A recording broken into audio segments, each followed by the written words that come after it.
So this movie was not a Novocaine to watch. So hello, welcome back to James Rallman Reviews for yet another episode. In today's episode, I'm going to be reviewing for you the 2025 film starring Jack Quaid called Novocaine.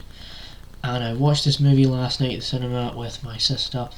And so before I get into how I felt about this movie, what I'd give it a 10 and stuff like that, I'll give you a bit of context, and obviously this will be no spoilers as I'm pretty sure this movie just came out like last week in the United Kingdom. And I'm going to wait for people to go ahead and watch it on the streaming platforms if they're not able to watch it in the cinema and stuff like that, so there won't be any spoilers whatsoever throughout this video, so just keep it, vague as possible, stuff like that. So, big thing to know about this is that with Novocaine, I saw the trailer and I was like, yeah, I think this is going to be my kind of film. And, because I saw the trailer, it looked like there's some action in here, there's a bit of comedy, all the things I like, because I love action movies, so it's like, yeah, absolutely in for this one. And didn't get the chance to watch it until last night because I was watching other movies at the cinema, busy with other things, and so there's definitely all of that. And so what you have here is you have an hour and 50 minutes.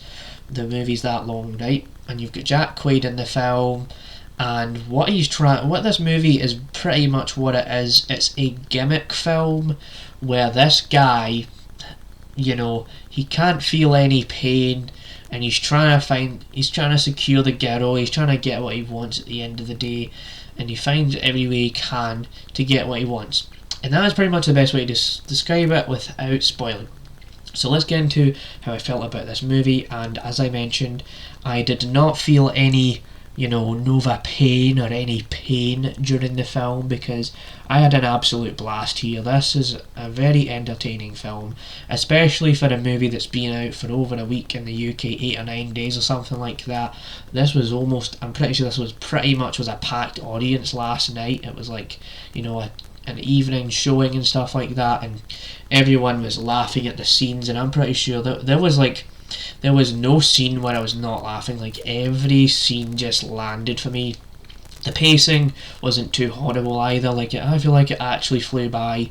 A lot was going on, a lot was actually grasping my attention. My sister sitting next to me really did enjoy the movie as well. I also just feel like Jack Quaid's performance here showcases that he actually cared about playing this character. And although it's a movie you have seen 1,000 times over, there is this sense of there is a little bit of originality in the film as I began to process it, because the way that the actual action sequences were shot, they're kind of different to how other action movies would be, and how he used they used the environment around him, because especially in modern action movies there's a lot of CGI and there's a lot of digital filmmaking and green screen and stuff like that, so it was good to see that there's this kind of sense of there's a little bit of realism and this this harsh reality of how he's gonna punch this guy.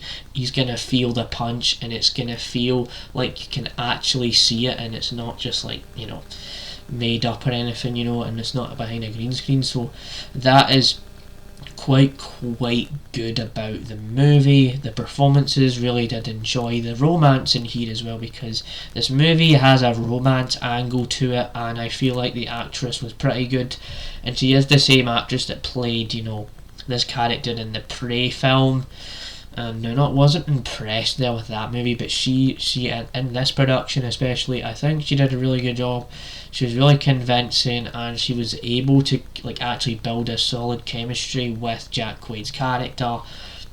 So there's just a lot of elements in here that I really did enjoy, but I would still give it about an 8 out of 10. It's not breaking any new ground, but the way that it was actually telling the story, there was this sense of creativity and how it was all produced and everything. So I've got to give it credit there, and just Jack Quaid was good here. So that's Novocaine. That's Novocaine 2025 film. Definitely go and watch this one if you haven't already.